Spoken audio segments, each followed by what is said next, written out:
Welcome to French Avenue. Microphone. Welcome to French Avenue Microphone. Bienvenue dans notre analyse croisée. Le débat d'aujourd'hui, il prend sa source dans un guide d'apprentissage du français, Mastering French, Correcting Fatal Errors for A2 Learners. Ce matériel part d'un postulat assez fort. Pour un apprenant de niveau intermédiaire, le chemin le plus direct vers la confiance passerait par l'éradication ciblée de 5 types d'erreurs grammaticales. Des erreurs qualifiées de fatales. Le décidant. Oui, et la question qui se pose, au fond, elle est plus profonde qu'un simple choix entre, disons, la précision et la fluidité. Est-ce que le guide a raison de proposer cette approche quasi chirurgicale? Le fait de se concentrer sur ces erreurs spécifiques, est-ce que c'est vraiment la clé? Ou est-ce qu'au contraire, cette focalisation un peu intensive risque de créer une anxiété qui paralyse l'apprentissage? Tout à fait. Je soutiendrai que la maîtrise de quelques points de grammaire à fort impact, ça procure un avantage énorme en termes de clarté. C'est ce que j'appellerais un levier grammatical. Le dissident. Et moi, je prendrais la position inverse. Je pense que le guide commet une erreur d'analyse fondamentale. Il confond la corrélation et la causalité. Je suggérerais que la confiance, en fait, n'est pas le résultat de la précision grammaticale, mais qu'elle est bien le prérequis pour oser pratiquer. Et c'est cette pratique qui, elle, mène à la précision. C'est qu'une distinction intéressante. Pour ma part, je suis convaincue que le guide a raison d'utiliser le mot fatal. Il est fort, certes, mais il est juste. Ces erreurs ne sont pas fatales pour l'apprenant, mais bien pour le sens de la phrase. Quand le texte prend l'exemple d'une confusion d'auxiliaires, comme « elle est finie, le devoir », on n'est plus dans la nuance là. La phrase tout simplement n'a plus de sens clair. L'interlocuteur ne se dit pas « tiens, c'est mal formulé », il se dit « je ne comprends pas ». L'approche du guide, ce n'est donc pas du perfectionnisme. Non, c'est une stratégie de l'essentiel. En se concentrant sur ces 5 piliers, passé composé, préposition, accord, etc., on ne vise pas l'écriture académique. On vise à construire une fondation solide pour que la communication puisse exister. L'histoire de Marie, qui est au cœur du matériel, en est la démonstration parfaite.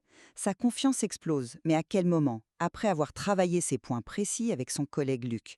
Le compliment final qu'elle reçoit, « Votre français est excellent », ce n'est pas juste un encouragement poli, c'est la validation de sa compétence. Et c'est cette compétence qui nourrit sa confiance sur le long terme. Le dissident haine. Je comprends la logique, bien sûr, mais je pense qu'elle ignore complètement la psychologie de celui qui apprend. Le terme fatal, justement, est une source de pression immense. À un niveau A2, l'objectif premier, c'est de réussir à transmettre un message, de se connecter à l'autre. Le contexte, les gestes, l'intonation, tout ça aide à se faire comprendre. Or, en qualifiant des erreurs de fatales, on place une sorte d'épée de Damoclès au-dessus de chaque phrase. Et la preuve, c'est le texte lui-même qui nous la donne. Il décrit l'angoisse initiale de Marie. « Ça va mal, mon français n'est pas aussi bon que je le croyais ». Cette anxiété n'est pas un moteur, c'est un frein très puissant. Elle est la conséquence directe de cette focalisation sur la faute. La peur de commettre une erreur fatale peut tout simplement empêcher de parler. Et c'est là que je vois une contradiction fascinante dans le guide. Il est écrit noir sur blanc, je cite, « Parler avec confiance, même si vous faites des erreurs, est important ». Cette phrase, à elle seule, elle mine toute la philosophie du livre. Elle suggère que la confiance doit venir avant la perfection. Elle valide l'idée que la pratique, même imparfaite, est le véritable moteur. La confiance, c'est le carburant. Ce n'est pas la médaille qu'on reçoit à la fin. Attendez, vous dites que la confiance doit venir avant, mais comment la construire sur du sable? Le guide ne propose pas de paralyser, il propose une libération. Il dit à l'apprenant, ne vous inquiétez pas de tout. Concentrez-vous sur ces 5 points. Si vous maîtrisez ça, 80% du travail d'intelligibilité est fait. Prenons une autre erreur citée, un ancienne maison. Bien sûr, on comprend le sens, mais comme le souligne le texte, cette erreur choque l'oreille. Elle signale immédiatement un manque de maîtrise, surtout dans un contexte professionnel. Et ça, que ce soit juste ou non, ça peut affecter la crédibilité. Le dissident. Mais est-ce que ça choque l'oreille au point de rompre la communication? C'est ça la vraie question. Vous mettez sur le même plan une erreur qui empêche la compréhension et une autre qui est un simple marqueur d'apprentissage. Et pour moi, c'est le problème fondamental de ce guide. Je ne les mets pas sur le même plan en termes de gravité absolue, mais en termes de levier stratégique. Dans un contexte professionnel, la crédibilité, c'est une forme de communication. Si votre interlocuteur est distrait par des fautes de base, il écoute moins votre message. Et pire, une erreur de préposition comme le classique « il est sur le bus » au lieu de « dans le bus », ce n'est pas une simple maladresse. Ça change radicalement le sens. Ignorer ces points, ce n'est pas encourager la fluidité, c'est accepter une communication qui est floue et potentiellement erronée. Le guide offre une méthode pour être clair, c'est pragmatique, lui dit Sidan. Mais c'est là qu'il faut absolument hiérarchiser. Le guide met tout dans le même sac fatal, et c'est une simplification, excessive. Soyons concrets. Prenons 2 des 5 erreurs, l'accord de l'adjectif et le choix de l'auxiliaire. Dire « une maison ancienne », est-ce que c'est vraiment aussi fatal que de dire « je suis tombé mon portefeuille ». Dans le premier cas, n'importe quel natif corrige mentalement en une seconde, l'info passe à 100%. Dans le second, il y a un vrai risque de contresens. Vouloir éliminer ces 2 types d'erreurs avec la même urgence au niveau A2, c'est une erreur pédagogique. Ça crée une charge mentale énorme au détriment de l'essentiel. Trouver ses mots, oser parler. On demande à l'apprenant de jongler avec trop de choses en même temps. Mais c'est précisément là que nos visions de la confiance divergent. Vous voyez la confiance comme une sorte de courage pour se lancer, alors que le texte, lui, la présente clairement comme le résultat d'une compétence. La confiance soluble, celle qui ne s'effrite pas, elle vient du savoir. Marie ne devient pas confiante en se disant « ce n'est pas grave de faire des erreurs ». Non, elle devient confiante quand elle sait que ce qu'elle dit est correct. C'est ça qui lui permet pendant sa réunion de se concentrer sur ses idées et pas sur la peur de chaque accord. Le guide l'affirme, la correction des erreurs augmente votre confiance. C'est un processus d'autonomisation. Le compliment de Hermire à la fin n'est pas anodin. Il ne dit pas « j'ai compris malgré les fautes », il dit « votre français est excellent ». C'est cette validation basée sur une compétence réelle qui ancre la confiance pour de bon. Le dissident, j'entends bien, mais je lis la même histoire et j'en tire la conclusion inverse. Vous vous focalisez sur le résultat final, la réunion, mais vous ignorez le processus. Comment Marie en arrive-t-elle là? Le matériel nous donne un indice crucial, une petite phrase que vous avez omise. Il est dit qu'elle s'entraîne avec une amie et, je cite, qu'il rigole aussi quand on fait des erreurs. Pour moi, c'est la clé. Cet environnement social, dédramatisé, où l'erreur est non seulement acceptée mais devient source de rire, voilà le véritable moteur de sa confiance. C'est ce cocon de sécurité qui lui a donné le courage d'affronter ensuite la correction plus formelle avec Luc. Sans cette pratique décomplexée, les leçons de Luc n'auraient été qu'une source de stress en plus. Mais concrètement, dans un environnement pro, vous préférez un collègue qui s'exprime de manière très fluide mais qui fait des erreurs de base, ou un collègue un peu plus lent peut-être, mais dont le propos est grammaticalement juste et donc sans ambiguïté. Le dissident, c'est un faux dilemme. Je préfère un collègue qui communique efficacement. Et la communication efficace, ce n'est pas la perfection grammaticale. C'est la capacité à se faire comprendre, à interagir. Un collègue paralysé par la peur de faire une faute de préposition n'est pas efficace. L'histoire de Marie le montre bien. La confiance vient de la pratique, et la pratique est inhibée par la peur. L'approche de guide en brandissant ce mot fatal risque juste de renforcer cette peur. Luc a pu aider Marie parce qu'elle avait déjà commencé à se débloquer avec son amie. Je ne vois pas ça comme des éléments opposés, je les vois comme séquentiels et complémentaires. Le guide propose justement une méthode structurée pour que la pratique devienne plus efficace. Ce n'est pas une obsession, c'est une stratégie. En lui donnant des astuces sur 5 points précis, Luc ne la stresse pas, il lui donne des outils, une feuille de route, avant de peindre les murs. On ne peut pas avoir une fluidité efficace sur des bases chaotiques. Le guide propose de solidifier ses fondations. Comme ça, la pratique avec son ami devient plus fructueuse, parce que Marie peut y appliquer de manière consciente ce qu'elle a appris. L'un nourrit l'autre. Le dissident? Ah, là je ne suis pas du tout d'accord avec cette idée d'étape de construction linéaire. L'apprentissage d'une langue, ça ne marche pas comme un chantier. C'est un processus organique, une spirale. Les règles, on les assimile vraiment que quand on les utilise en situation réelle. D'ailleurs, le guide l'admet lui-même presque à contre-cœur quand il écrit « Plus vous pratiquez, moins vous faites d'erreurs ». C'est la pratique qui est première. L'histoire de Marie, ce n'est pas cours de grammaire, puis pratique. C'est une interaction constante avec Luc. Elle parle, il la corrige, elle réessaye. Elle applique tout ça dans un contexte qui a du sens pour elle. Isoler 5 erreurs et les présenter comme une liste à cocher avant de pouvoir vraiment parler, c'est une vision très réductrice de la réalité. Je dois avouer que votre point sur l'environnement dédramatisé me fait réfléchir. Peut-être que la méthode du guide n'est efficace que si elle est appliquée dans un contexte socialement sécurisant, comme celui que Maria a avec son amie. Le guide ne le précise pas et c'est peut-être sa faiblesse. Il présente la correction comme une solution purement technique en oubliant le facteur humain. Cependant, je maintiens que sans la carte fournie par Luc, Marie aurait erré bien plus longtemps. Elle aurait pratiqué, oui, mais elle aurait peut-être aussi ancré ses erreurs, ce qu'on appelle la fossilisation. Le guide, lui, propose un raccourci pour éviter que les mauvaises habitudes ne s'installent. Le dissident, un raccourci qui peut mener à une impasse si l'apprenant a trop peur pour prendre la route. La fossilisation est un risque, c'est vrai, mais la paralysie en est un autre bien plus grand à mon avis. Le plus important, c'est de maintenir l'apprenant en mouvement, de l'encourager à parler. La correction vient ensuite, au service de la communication, et pas l'inverse. Le guide, par son ton, met la charrue avant les bœufs. Il donne l'impression que la communication ne peut commencer qu'une fois la propreté grammaticale atteinte, alors que c'est en communiquant qu'on devient plus propre, si je puis dire. En résumé, je reste convaincue que la fluidité ne peut pas se construire durablement sur des sables mouvants grammaticaux. Pour un apprenant de niveau A2, à ce moment charnière, le guide a raison d'identifier ses erreurs. S'y attaquer de front, c'est le chemin le plus direct vers une communication claire. La précision sur quelques points clés n'est pas l'ennemi de la fluidité, c'est la condition qui permet à une confiance authentique d'émerger. C'est un levier, pour être mieux comprise et plus crédible. Le dissidentoire. Et pour conclure, je dirais que ce guide, même s'il est utile sur le plan grammatical, fait plus de mal que de bien en dramatisant l'erreur avec ce terme de fatal. Une approche plus équilibrée qui encourage la prise de parole avant tout, qui voit l'erreur non pas comme une fatalité mais comme une opportunité, cette approche est bien plus motivante. La confiance est le moteur, pas la destination. Et le texte lui-même, en nous parlant des rires de Marie avec son ami, nous montre involontairement la voie la plus humaine et la plus efficace. Ces deux lectures de la même histoire révèlent bien la tension au cœur de l'apprentissage d'une langue étrangère.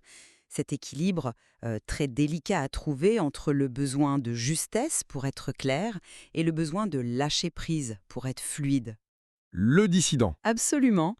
Et le matériel source, au final, au-delà de sa thèse principale, offre des éléments pour que chaque apprenant puisse réfléchir à sa propre stratégie, à ce qui marchera le mieux pour lui. Allez, voici l'essentiel sur ce qui rend la prononciation française si rapide.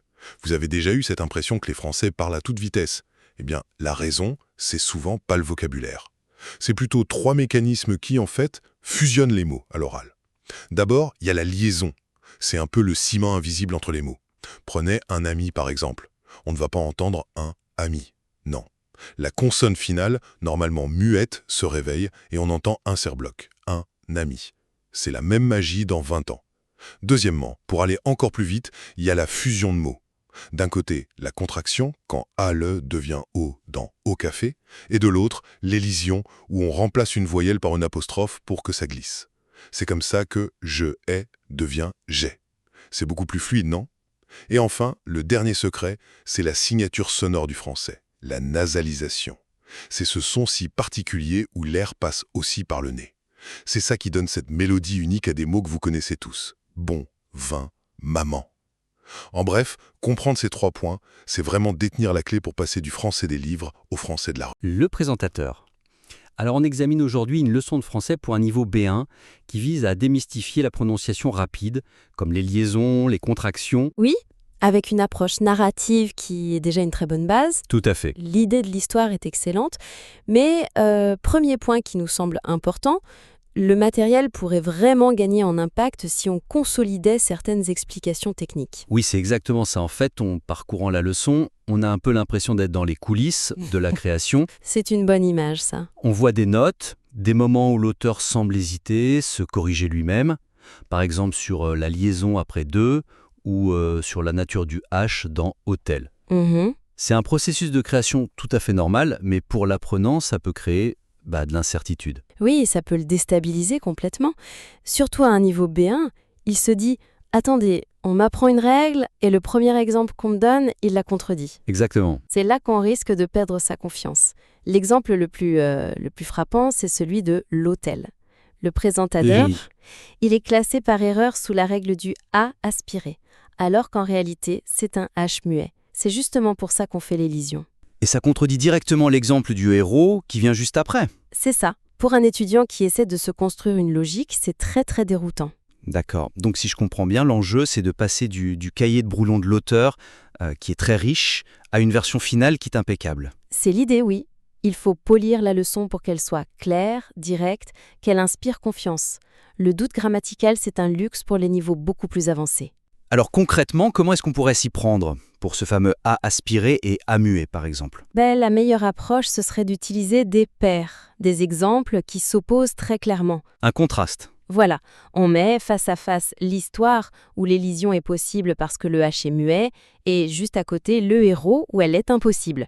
L'opposition visuelle, sonore, ça ancre la règle bien plus solidement. Et là, on peut clarifier pour hôtel en ajoutant une petite note. L'hôtel, comme histoire, commence par un H muet, c'est pourquoi on dit l'hôtel. Et là, la boucle est bouclée. Tout à fait. Et pour la préposition de, c'est encore plus simple. Il faut juste simplifier l'explication. Pas besoin de chercher une consonne pour une liaison. Non! C'est juste le phénomène de l'élision. De devient des devant une voyelle. Un exemple comme une histoire d'amour, tout le monde comprend tout de suite. C'est beaucoup plus direct. On évite de complexifier. Et je crois qu'il y avait aussi une petite chose sur la nasalisation. Oui, une petite coquille, mais elle a son importance. Pour le son en, l'exemple donné, c'est main. Or, main, ça se prononce mais. Le présentateur. Ah oui, c'est pas le même son. Non. Il suffirait de le remplacer par maman ou grand. C'est ce genre de petites corrections qui, mises bout à bout, vont vraiment renforcer la crédibilité de la leçon. Parfait. Bon, une fois que cette base technique est bien solide, bien fiable, l'apprenant a besoin de contexte. Et c'est là que l'histoire de Lina entre en jeu. C'est vraiment le gros atout de cette leçon. Ah oui, c'est une super idée. Le présentateur. Mais j'ai l'impression que son placement, tout à la fin, ça en limite un peu la puissance, non ? C'est une observation très juste. La structure actuelle est très académique. On a la théorie d'abord et seulement après, la pratique. Du coup, on demande à l'apprenant un gros effort d'abstraction avant de lui donner la récompense, l'histoire. Le potentiel d'engagement est un peu gâché. C'est un peu comme si on apprenait le solfège pendant des mois avant de pouvoir toucher un piano. C'est une excellente analogie. C'est exactement ça. On peut perdre l'étincelle en cours de route. Voilà. Donc la suggestion ici serait de renverser complètement la vapeur. L'histoire ne doit plus être une illustration à la fin, mais le fil conducteur de tout l'apprentissage. C'est un vrai changement de paradigme, ça. On partirait de la situation de Lina pour découvrir la règle. C'est ça. On pourrait commencer la leçon directement avec une scène. Par exemple, Lina est au marché et elle entend « c'est fraîche » pour des fraises. Ah, j'aime beaucoup. Elle est perplexe, elle connaît frais, mais ce son à la fin, d'où il vient? Et voilà, on a créé un mystère, un besoin. La réponse, c'est la liaison. Le présentateur. La grammaire devient la solution à une énigme, c'est beaucoup plus motivant. Et on pourrait continuer comme ça. Le moment où elle est au café, elle entend commander du chocolat. Ça devient le point d'entrée parfait pour les contractions. On lui explique à travers son expérience que du, ce n'est pas un mot mystérieux, c'est juste de plus le. C'est organique. Ça devient logique. On pourrait même aller plus loin. Pour l'élision, par exemple. C'est-à-dire ? On pourrait la présenter non pas parce que Lina entend, mais parce qu'elle essaye de dire. On l'imagine en train de commander, elle hésite, elle commence peut-être par « je hais » avant de se corriger, et là, c'est l'occasion parfaite d'expliquer pourquoi on dit « j'ai ». L'apprentissage se ferait à son rythme, au rythme de ses découvertes. Tout à fait. Ce qui est puissant, c'est que l'apprenant ne subit plus la leçon, il la vit. Il est dans la peau de Lina. On passe d'une leçon illustrée par une histoire à une histoire qui enseigne. Exactement. Les règles de grammaire ne sont plus des objets froids, elles sont incarnées. C'est la différence entre lire une recette et cuisiner avec quelqu'un. Le présentateur. Et en adoptant cette approche, on se concentre naturellement sur ce qui est le plus utile. Ce qui m'amène à une autre question, qui concerne le niveau de détail. La leçon est très complète sur les liaisons. Peut-être même un peu trop pour un niveau B1. C'est un excellent point. Le niveau B1, c'est le moment où on cherche à devenir fluide, à pouvoir parler. On veut se lancer. Voilà. Et la distinction très académique entre liaison obligatoire, facultative, interdite, avec des listes de consonnes, c'est une charge cognitive énorme à ce stade. Le présentateur. La paralysie par l'analyse. C'est l'inverse de ce qu'on veut. Précisément. Surtout cette notion de liaison facultative. C'est un concept de niveau C1, voire C2. Pour quelqu'un qui veut juste commander un café, c'est une source de stress inutile. D'accord. Le diagnostic est clair. Alors, quelle serait l'approche plus pragmatique ? Il faut hiérarchiser, drastiquement. Je dirais qu'il faut se concentrer à 90% sur les liaisons obligatoires les plus fréquentes. Celles qui, si on les oublie, gênent vraiment la compréhension. Celles qui forment le squelette de la langue parlée. C'est ça. Et pour les apprendre, il y a une approche qui marche très bien. Les blocs de mots, les chunks. C'est-à-dire ? Plutôt que d'apprendre la règle article plus nom, on apprend directement les amis, un enfant, des hôtels, comme si c'était des unités sonores uniques. Comme un seul mot de vocabulaire. Voilà, le cerveau les mémorise comme un tout et la liaison devient automatique, instinctive. C'est très malin. Et pour la règle générale, on peut la simplifier à l'extrême. On dit juste que c'est quasi systématique après les déterminants comme un, des, les, après les pronoms comme nous, vous, il, et après quelques prépositions courantes comme dans, en, chez. Ça couvre déjà 80% des cas indispensables. Et qu'est-ce qu'on fait des liaisons facultatives? On les ignore. L'apprenant va quand même les entendre. On ne les cache pas, non? Mais on ne leur dédie pas une section entière. On peut juste ajouter une petite note, un encadré pour aller plus loin, le présentateur. Quelque chose de rassurant. Oui, du genre, parfois vous entendrez d'autres liaisons comme dans « un grand homme ». C'est courant, surtout dans un langage plus formel. Ne vous inquiétez pas, pour l'instant, concentrons-nous sur celles qui sont essentielles. Ça valide ce qu'ils entendent sans les surcharger. Parfait. Donc si on récapitule, nos pistes de réflexion tournent autour de 3 grands axes. Premièrement, solidifier le socle technique, clarifier les règles, corriger les exemples pour que ce soit absolument sans équivoque. Ensuite, deuxième axe, restructurer complètement la leçon. On utilise la super histoire de Lina comme fil conducteur du début à la fin pour que la théorie et la pratique ne fassent qu'un. Et enfin, troisième point, simplifier l'approche des liaisons. Se concentrer sur les cas les plus importants pour un niveau B1 en privilégiant les automatismes plutôt que l'analyse grammaticale, c'est tout à fait ça. Et c'est vraiment le deuxième point, l'intégration de la narration, qui est la plus grande force matérielle. C'est ce qui le distingue. En renforçant la structure autour de Lina, la leçon peut devenir non seulement instructive, mais aussi profondément mémorable et engageante. Le présentateur. On n'apprend plus des règles, on vit une histoire, voilà. Le présentateur. C'est clair que ces ajustements ont le potentiel de transformer ce qui est déjà une très bonne ressource en une expérience d'apprentissage vraiment exceptionnelle. Nous serions absolument ravis de pouvoir examiner à nouveau ce travail une fois qu'il aura évolué.